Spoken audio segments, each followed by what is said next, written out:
dokumen sahih mengenai majoriti kukuh dan meyakinkan ahli-ahli parlimen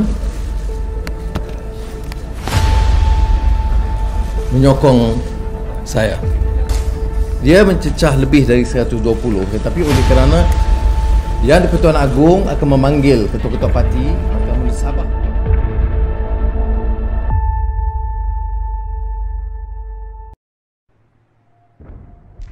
Hello gengs, bertemu lagi dalam portal berita Jagat Raya News, berita politik seantero dunia.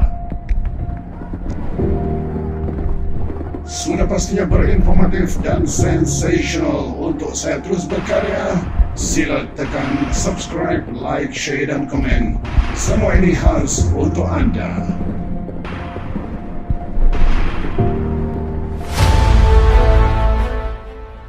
Kesan daripada pengumuman Datuk Seri Anwar, banyak cerita berlega di media. Ada yang kata bubar saja Parlimen, tapi PM Muhyiddin kata kita serahkan kepada kebijaksanaan Yang di-Pertuan Agong. Ada yang mendesak PM letak jawatan pula, dan ada desas-desus tekanan untuk PM adakan Parlimen khas. Dan yang paling dahsyat, ada yang kata gantung saja Parlimen. Harus diingat, gantung Parlimen tanpa alasan munasabah boleh dicabar di mahkamah, kata bekas hakim. Laporan daripada Free Malaysia Today. Kuala Lumpur, sebarang nasihat daripada Perdana Menteri kepada Yang di-Pertuan Agong untuk menggantung Parlimen tanpa alasan munasabah boleh dicabar di mahkamah. Itu adalah kenyataan bekas hakim Mahkamah Persekutuan, di mana beliau berkata ia diiktiraf dalam kes Teh Cheng Poh lawan pendakwa raya pada 1979 yang Majlis Privy memutuskan bahawa nasihat Kabinet untuk mengumumkan darurat boleh dicabar. Beliau berkata Majlis Privy memutuskan pengisytiharan darurat adalah tidak baik. Bekas Hakim Gopal Suram juga berkata hujah sama turut dibangkitkan dalam keputusan kes Miller lawan Boris Johnson, iaitu Perdana Menteri Britain, yang mana mahkamah mengenepikan nasihat kepada Permaisuri untuk menggantung Parlimen. Di sini katanya di Malaysia kita mempunyai perlembagaan bertulis dan kedudukan kita lebih kukuh daripada England dalam perkara itu, kata Sri Ram. Di UK katanya Parlimen adalah paling agung kerana ia tidak mempunyai perlembagaan bertulis seperti Malaysia. Tengok hebatnya Malaysia.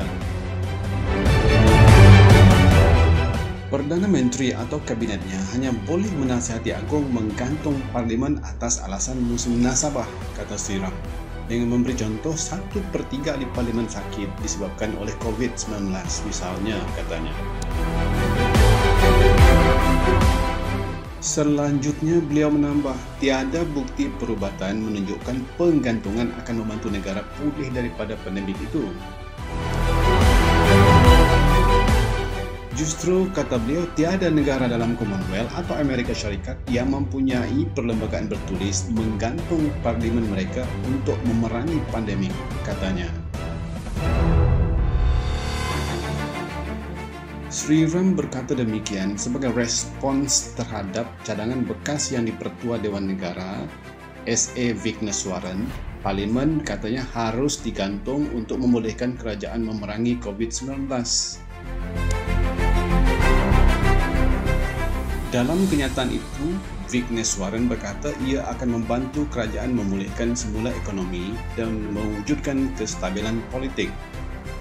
Kalau diperincikan dengan lebih dalam, apakah penggantungan Parlimen mampu untuk memulihkan semula ekonomi dan mewujudkan kestabilan politik dalam keadaan negara tidak mempunyai kerangka kepimpinan, iaitu Parlimen digantung? Beliau turut berkata perkara 55/2 Perlembagaan Persekutuan menyatakan Yang di-Pertuan Agong boleh menggantung atau membubarkan Parlimen, dan menambah penggantungan Parlimen adalah cara paling selamat untuk mengekalkan ketenteraman awam, kelangsungan ekonomi dan kestabilan politik Di manakah perkaitannya perkara 550/2 yang menyatakan Agung boleh menggantung Parlimen sewenang-wenangnya? Sementara itu, Peguam Bastian Pius Vendagon berkata cadangan Bagneswaran untuk menggantung Parlimen adalah hayalan.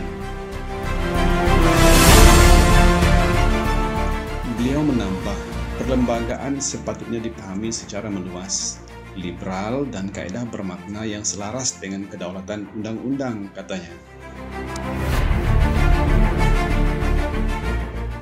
Vendagon mempersoalkan kenapa Parlimen tidak boleh bersidang ketika aktiviti ekonomi atau majlis perkahwinan sehingga 250 orang dibenarkan. Kenapa Parlimen tidak boleh bersidang kalau hal sosial sedemikian mampu dan juga dibenarkan untuk diadakan? Ada logiknya.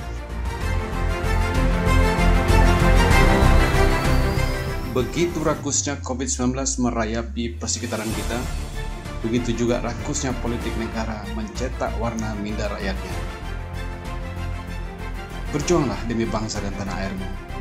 Bukan tentang kamu atau kami, dia atau saya, kita atau mereka, tapi untuk semua.